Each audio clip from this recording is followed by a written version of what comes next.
On tap today, we have Screaming Chuy from the Screaming Chuy Show. How you doing today, buddy? Pretty good, man. Hey, thanks for having me on. Glad to do it. I am looking forward to this because we were talking a little earlier about our respective shows, and we have a lot of the same ideas, but we have very different approaches and very different types of guests. And I think you and I are really all about what podcasting is. So I'd love to swap some notes with you, buddy. Yeah, for sure, man. I love it. Yeah, I mean, I'm listening to your show, the Screaming Chewy Show, and you've got a lot of the same thing we have here with long form conversations, trying to pick people's brains, get into, what's it like to be creative, and then things like what's the world mean in some cases? What does creativity do for us? Why does it make us feel good? Very true. Everybody has different creative outlets and everybody has different stories. I love hearing people's stories. And that's really what it's all about, is that people don't realize how much is wrapped up in the stories. Humans are storytelling people. That's how we connect.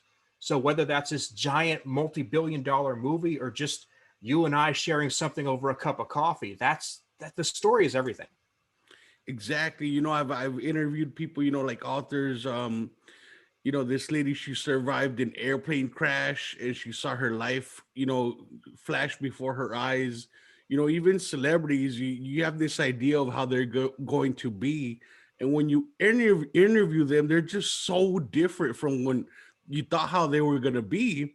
But that's really them. It's not the persona you see on television.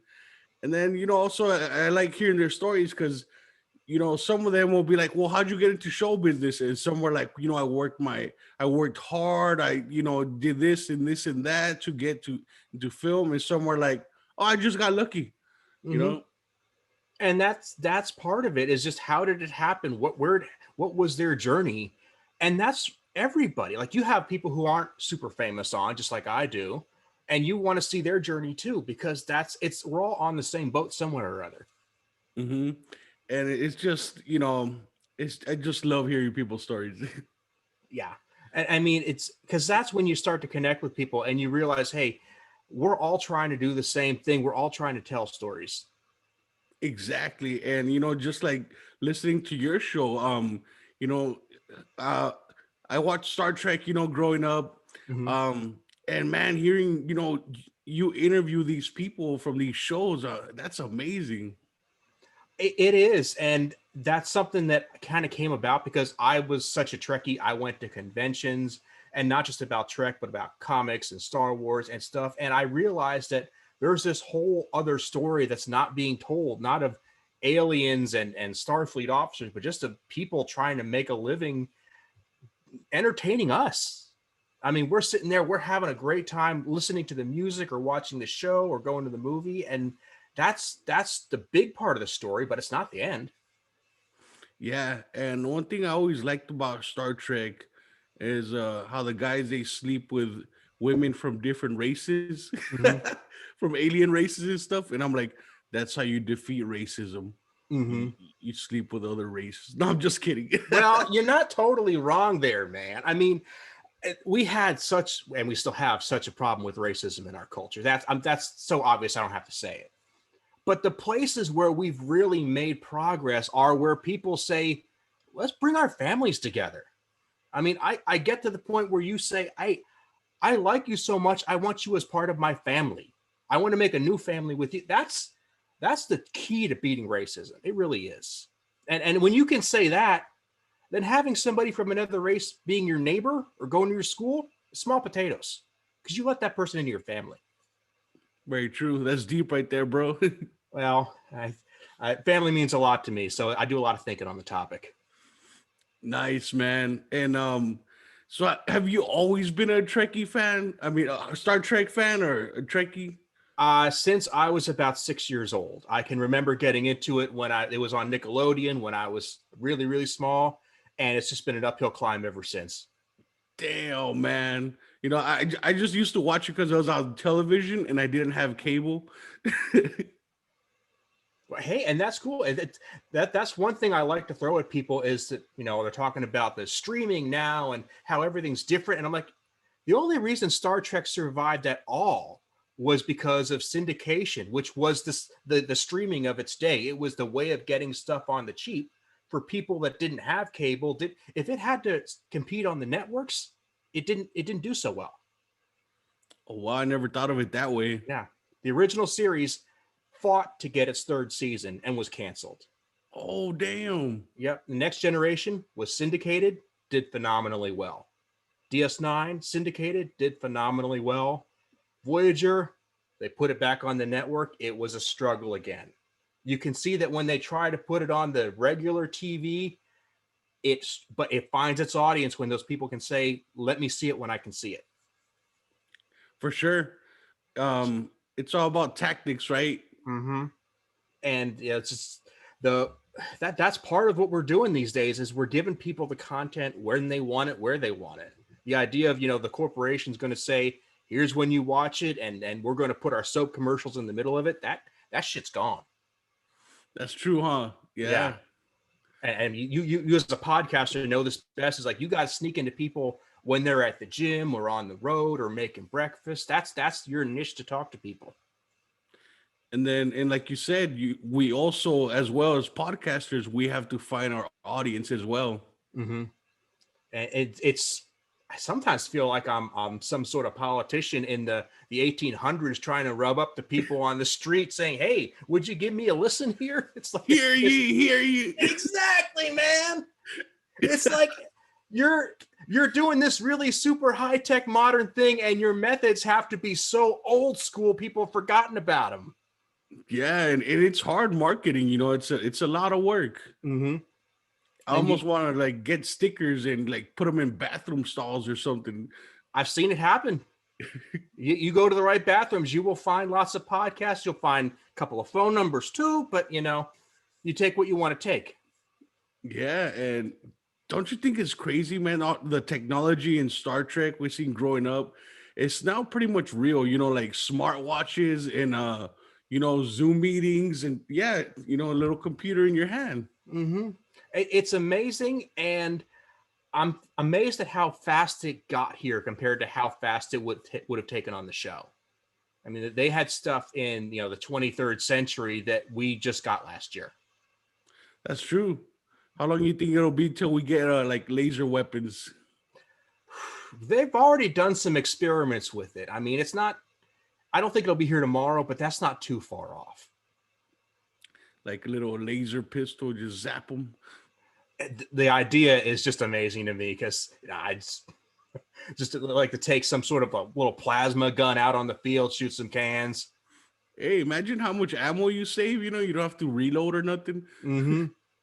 Well, whatever ammo it is, I mean, it's got to be some sort of what with some sort of plasma or something that would be really high energy. So if that thing breaks, you got bigger problems than your gun. That's true. Yeah, so, man. On your show, what kind of guests do you really get into? What have been your favorite guests in the recent pasts? That's a good question. That's a tough one. I've had like, authors, motivational speakers, entrepreneurs, and, some celebrities. I gotta say one that really stuck with me was Larry Hankin. He was a trip, man. Mm-hmm. He was because he always seemed like a hippie guy, like a stoner type, but he was really intelligent. He had some crazy stories, man. Like he had a gun put to his head. This drug dealer, he saw Larry Hankin, he put a gun to his head. He's like, "You're a fucking cop." Oh, my bad. Can I? You can say whatever you want on this show. That's totally fine, man. He's like, "You look familiar. You're a fucking cop." And he's like, "No, man, I'm not. I'm sorry." And the guy was going to shoot him. And I guess his friend stopped him. And he's like, "He looks familiar because he's been on television. He's an actor." And the guy's like, "Oh, yeah, that's right, huh?" That is wild, man. I would like to reach out to that dude. Yeah. I mean, I've seen him in a bunch of things too. And he's one of those people that his face. Like whoever was in that story recognized his face because he's got a very recognizable face and he looks like the dopey guy. Like I know him as Mr. Heckles from Friends mostly. Mm-hmm. Seen him in a bunch of things, but that's where I click with him. He gets that persona because what you call a character actor. Yeah. Which, yep. depending on what the actor's motivation is, that can be good or bad for them. That's true. He's like I'll tell people about Larry Hankin and they don't recognize the name, but I'm like, Google him. Mm-hmm. Like, oh, it's that guy. Yeah, I've had a couple of people like that on here where people are like, I don't know who that is. And the second that first frame comes up, it's like, him? Yeah, and it's pretty cool just seeing the look on their face, like, what? And see, that's the kind of person I really, really like to talk to. Not the people who are really fresh today, but you don't really know where they're going to land in the grand scheme of things. I would rather talk to somebody who's might have done their best work 20 or 30 years ago, but that's been with us ever since. You can make something that stands the test of time. You have my attention. That's true. I mean, people that were famous like before we were born or when we were kids, Yeah. I mean, it's one of those cases where, talent has no age. You do something like that. Like, God, Sean Connery had women crazy about him until, he went into the ground. It didn't matter. And it wasn't just his being good looking. He was good looking, but they were just amazed at his persona and his idealism and just the presence he had was so attractive to people. He was like a man's man. Mm-hmm. Mm-hmm. And that's just one example among many. Yeah, and it's a trip, and how many movies they can be in like such a short time, or how many shows like they put in so much work sometimes. Mm-hmm. And it's amazing, just because he was James Bond, and nowadays we have a James Bond movie come out every 3 years. We think we're on a roll. They were putting them out every year back in his day. I mean, he would wrap up one and he would get the script for the next right in his hands right away. Man, that's good money though. Oh, heck yeah. I mean, and people have told me that if you're a stunt double, the job to have, like, you have made it if you're a stunt double for James Bond. Damn. Like that is the dream gig. Imagine the stunts though. You got to like jump from car to car or rooftops or something. Yeah, I remember. I forget which movie it was off the top of my head. It was like somebody had to jump out of a plane and without a parachute just kind of skid to the other plane. I forget which movie it was, but it was like that was one of the best stunts they'd ever done. That's wild. Oh my God.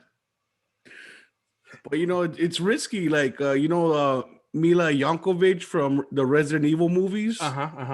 I don't know if you heard of her stunt double got seriously injured. Like she lost the arm and she got seriously burnt. She like almost died. Yeah, I did not hear that. Yeah, she got messed up. I think it was during the Resident Evil movies. Wow. And think of that. She goes through that. I'm assuming they get the shot. I'm just going to assume that. I don't know that for fact. And then nobody even knows her name. That's true. That's the life of a stunt double, is that if you do your job right, nobody knows you exist. That's true. Wow. Like an assassin. Uh-huh. Which would be awesome if you were a stunt double for an assassin. That would be in the Assassin's Creed movie. Yeah. My roommate in college was a big fan of the movie The Professional. I think he had like 2 or 3 different versions of it. And it's like, man, that was a badass movie. That blew me away with she was little. What's her name? I forgot her name. The actress. Yeah, I'm not placing it. I've only seen it a couple of times over his shoulder, but yeah. So when you're looking for a guest for your show, I mean, you have a huge spectrum of guests, just like I do here. So I know you don't focus on one, but is there a certain type of person that you gravitate toward? No, pretty much like if they catch my interest, I've had people that, have music and they're trying to get it out there and I like their music. I'm like, hey, you want to be on my show? Sometimes I've had my friends on. I have episodes called Friday Night Funkery. And it's not very serious. Those are just episodes where me and my friends are just drinking, just, bullshitting.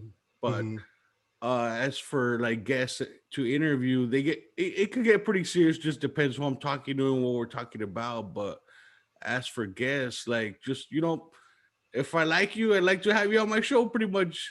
Yeah.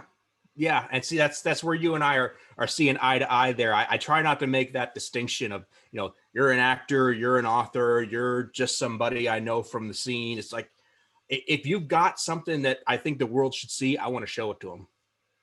Yeah, and it's crazy because there's some guests where like they seem like they were gonna be like boring or not, or and they're like wild.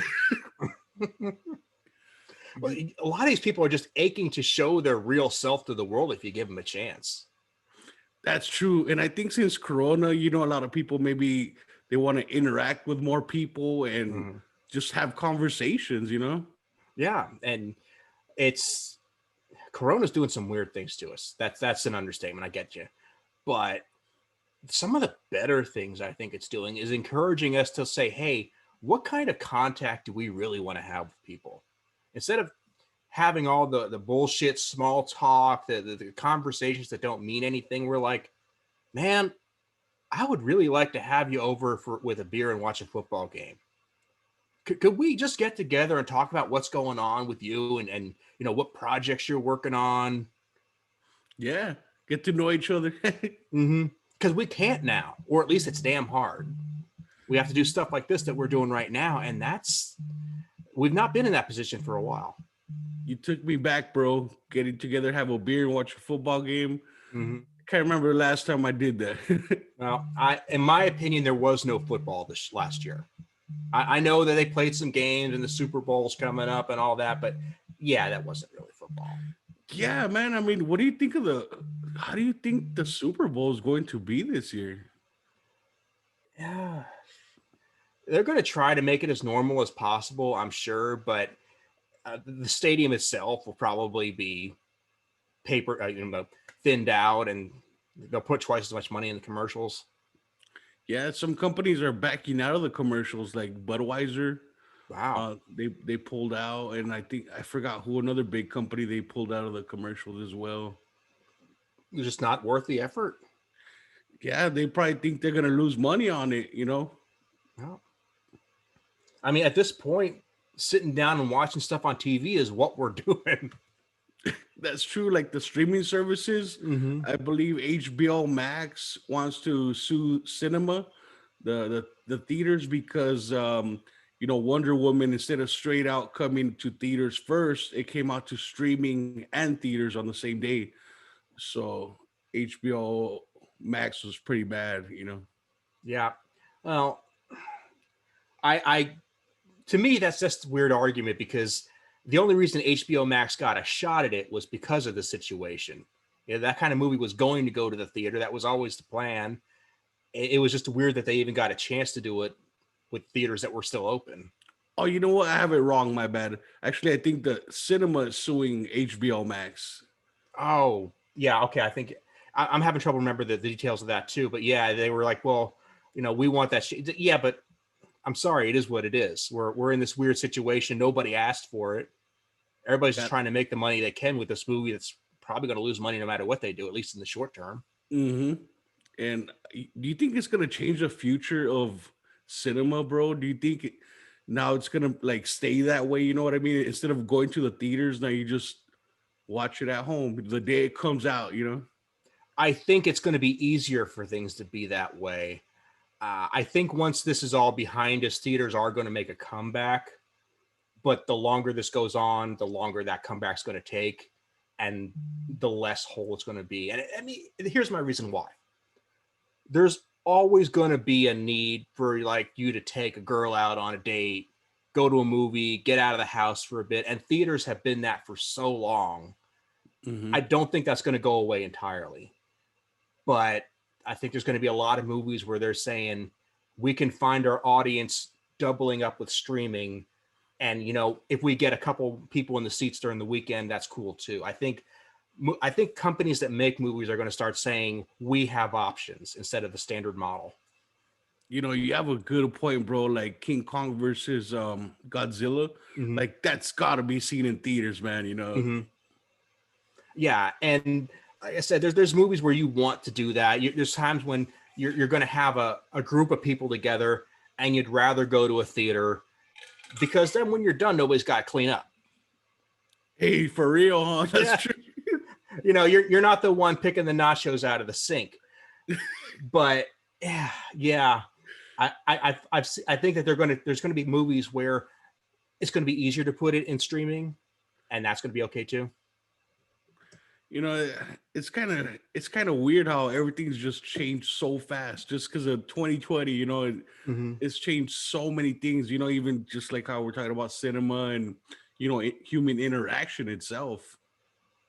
I think a lot of it was waiting, but there were so many forces keeping things the way they were.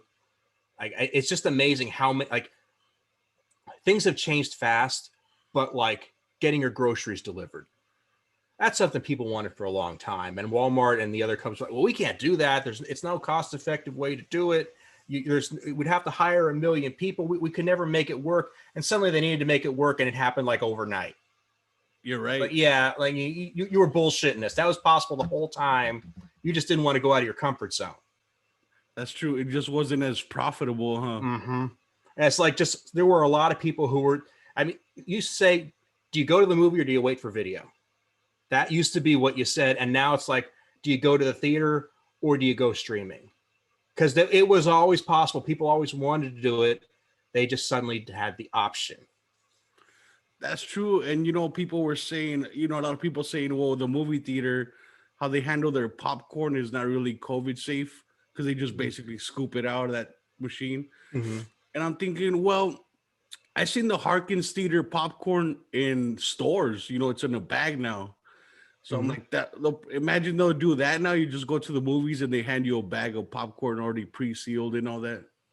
Not a bad way to go, honestly.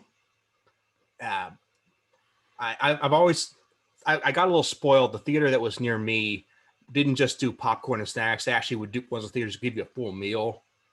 So I'd be like recliners and stuff. Yeah, they do have some of those. It's not the whole theater isn't like that, but there are some like that too. So I'd be like, I'd pull up a menu. I'd pick out usually a burger or a pizza, a couple cocktails, and that was kind of where my head went. The popcorn, my kid likes that. For her, it's like getting her the popcorn is the thing. It goes crazy for him. Mm-hmm, mm-hmm. Yeah, over here they have the Roadhouse Cinemas, and it's like that. They have the recliners. They have a menu. You could order food. They even have like beer and stuff. Mm-hmm. The Alamo Draft House is the first one I saw that was started in Texas, and most of them are still down there. It was the closest to heaven I'd ever been. I love that place. You're like, I don't want to leave. I know, because I'd never seen anything like that before. I first made my first trip in 2008, I think it was, and then they finally had something similar up my way, so I didn't have to go all the way out that way. But it's like that was back when like you were still talking about the proverbial sticky floors and scratched print and the people who had left garbage on the seat behind you. And then you get to the Draft House and it's like you're in a palace. Wow, get treated like royalty. Yeah, for the record, I am not being sponsored by the Alamo Draft House. Just have to throw that out there. Just really like a place. But hey, if they like to sponsor you, that's Call amazing. me. Hey, right? I mean, who knows, right? If cinemas make a big comeback, they're gonna need some marketing. Mm-hmm. That's been one of their strong points for sure. And what I loved about it was when you went there, it wasn't like you were just watching the movie. They would have shorts playing before you actually got there. They had special features if you wanted to stay, and for some movies they would do what they call a quote along or a sing along. If it was an old movie they were bringing back, like that's just damn cool. Whoa, I never heard of that. Oh yeah, it was great. There was are you a fan of MST3K? MS3, I don't know what that is. Mystery Science Theater 3000. Oh, dude, that's old school. Mm-hmm, mm-hmm. I mean, it is awesome stuff. There was a comedy team down that way where they would actually sit on a stage in front of the studio and they would riff along with it, and they would do skits along with it too. It was, and because it was after 11 at night, the skits got a little adult oriented. Nice. Which was something you didn't normally get watching Comedy Central. Damn, that's wild. It was. And I think they're still active. They're called the Master Pancake Cinema or Master Pancake Theater. Shout out, guys. I'm a longtime fan. There's a small theater here. I think it's called The Lodge, and they'll play movies like the Rocky Picture Horror Show. Mm-hmm. They'll play stuff like that, but they do the same thing. Like they'll have people go on stage and like reenact certain scenes. They'll have like guys cross dress, like just wild stuff like that. And it's also at night too, so it's for adults. Okay, got to tell you this: the only time I've been at a theater when that was playing was I was in high school. And I went to a midnight showing of The Empire Strikes Back when they re-released it in the 90s. Nice. Coincidentally, they also had the Rocky Horror Picture Show playing in a different theater. So we get there, and there's a security guard there frisking everybody going down to Rocky Horror just because they were suspicious for some reason. And we get there, and they're like, "Oh, you're going to Star Wars? Don't worry about it." Wow. Like, I've been profiled per se, but I'm profiled because I'm a Star Wars fan. I don't know how to feel about this. I don't know if to be offended or not. Right. Wow. So they thought maybe people were bringing like weapons or something, that was the gist of it. Yeah, they were thinking that because it was that kind of crowd, whatever that kind of crowd was, that the potential for trouble was escalated. And of course, wild. The security guard doing the frisking is like 1,000,000 years old. So it's like, what the fuck are you going to do if shit goes down? That's a good question. I really want to see the newspaper clipping the next day where Grandpa is beating the guy in the fishnet stockings. He's getting Vietnam flashbacks. God dang kids. I told you to keep that music down. Oh man. Now, to be fair, I am not against the Rocky Horror Picture Show. It's just, it wasn't usually my thing, but I respect the community it builds. I respect the creativity that goes into those kinds of events. Yeah, it's almost got its own cult following. Okay. It's literally the cult. I mean, it's the cult movie definition. Just not mine per se. I mean, I'll watch it. I'll like it well enough, but yeah, I'm the same way. I mean, now if you've got Manos, the Hands of Fate or something there, I'm like, I'll be there all day long. Right. Okay, so what was your cult? What's your guilty pleasure when it comes to movies? I love horror movies, especially the old ones. Mm-hmm. Movies like, of course, there's the Friday the 13th, Nightmare on Elm Street, but like that movie, The Thing. I love that movie. I think even to this day, the special effects still hold up. No CGI, and it's just all prosthetics, and it's really gross and gory. I like horror. I don't like horror, I should say. At least not the super modern horror. I do like those vintage ones, like you mentioned, the first generation of movies, and especially like the old Universal Studios monster flicks, the Creature of the Week flicks. Oh yeah. But the original Halloween, how do you feel about that? Oh man, I love it. Okay, that group I told you about before, the Master Pancake Theater guys. I don't want to give away one of their bits, but you will appreciate this, and if you never get a chance to see it, you have to know this exists. But the scene where the two kids are in the house and they're fooling around, that's one solid scene. There's no cut, okay? So we know that all takes place in real time, right? Mm-hmm. The guys on stage want to say, okay, now I'm going to show you how this dude has to be a 2-pump chump. And right when they go upstairs, the dude who's dressed very similar to the character in the movie starts taking off his clothes as fast as he can. It's like he is stripping down. He jumps down, mimes 2 pumps, gets back up, throws his clothes on, and just as he's doing it, the two characters walk back down. You know, there was no way he had time to do anything else but just those two pumps. Yeah, he's a two-hitter quitter. Yeah, that's crazy. I like how they do that. Uh-huh. And it's like, you can't argue with that because they literally did it on stage. That's, they're almost breaking it down to a science right there. It is. And that's that kind of stuff, when you can have a movie like that is so old, and if you've seen it once, you've seen it 10 times, and you can bring something new to it. That's what fandom's all about. That's true, huh? It's a totally new perspective. Mm-hmm. Like, okay, you were talking about the horror movies you like Friday the 13th. What gets you into Friday the 13th? What draws you in on that movie? I think, the scary part is that you can't kill him, and eventually you're going to have to go to sleep. So I thought that was the scariest part, is that you're going to have to encounter Freddy if he's after you, no matter what. You could drink so much coffee, but you're going to crash eventually.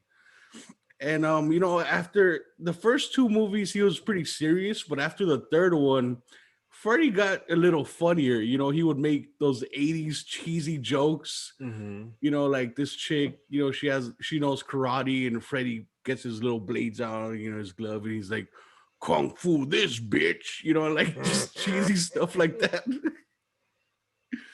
That's the arc of almost all those multi-movie horror genres. It's like the first two are serious, and the third is like the transition point.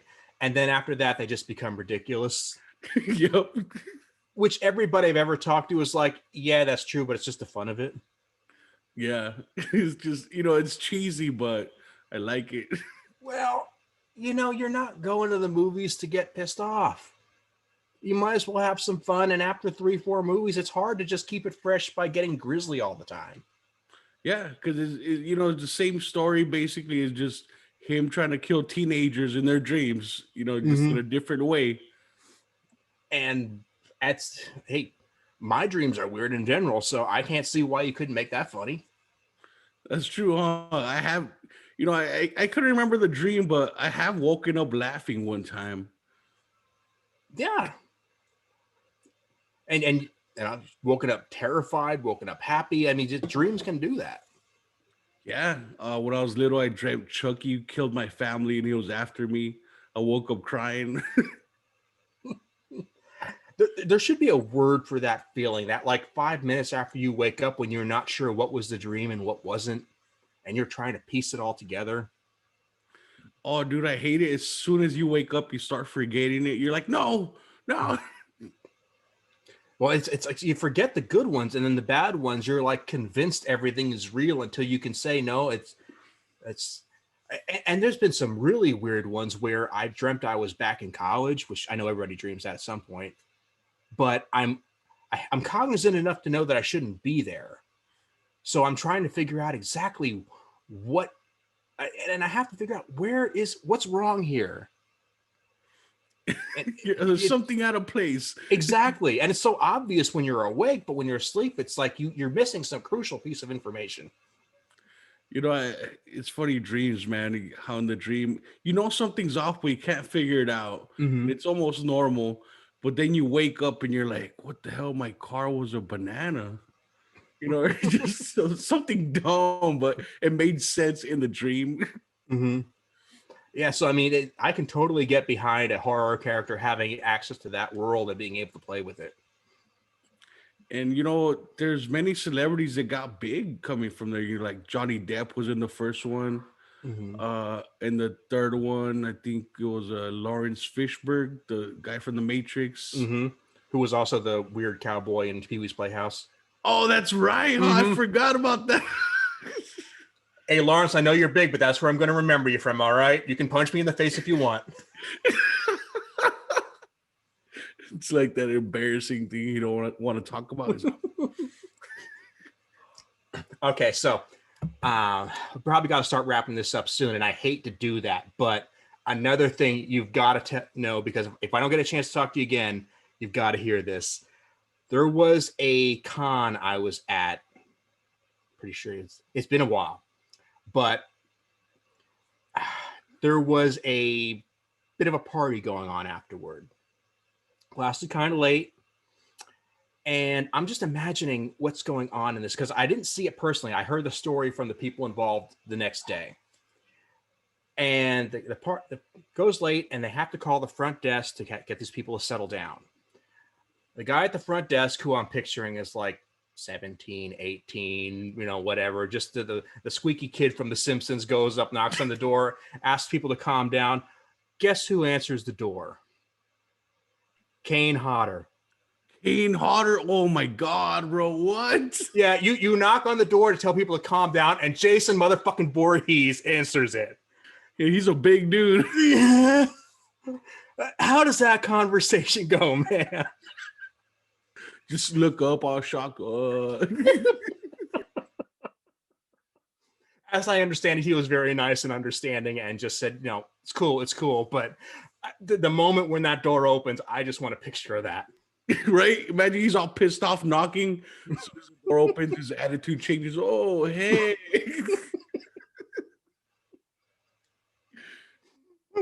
Oh, man, I would shit, bro.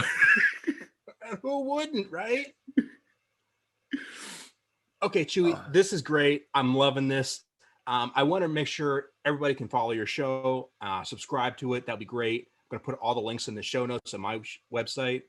Thanks, man. Where else can people follow you and keep track of your stuff? So I got a YouTube, although I'm very behind on my episodes on YouTube, but I'm also available on Spotify, Apple Podcasts, Google Podcasts, pretty much all the major platforms, anywhere you can listen to your favorite podcast. I release multiple episodes every week, and I'd like to thank you for having me on, man. Hey, it's been a true pleasure. I would definitely like to have you back anytime. Because I think we have a lot more to go over. So let's put a pin in this and come back to it. For sure, man. I had a blast. Thank you. Thank you. See you soon, bud. Later.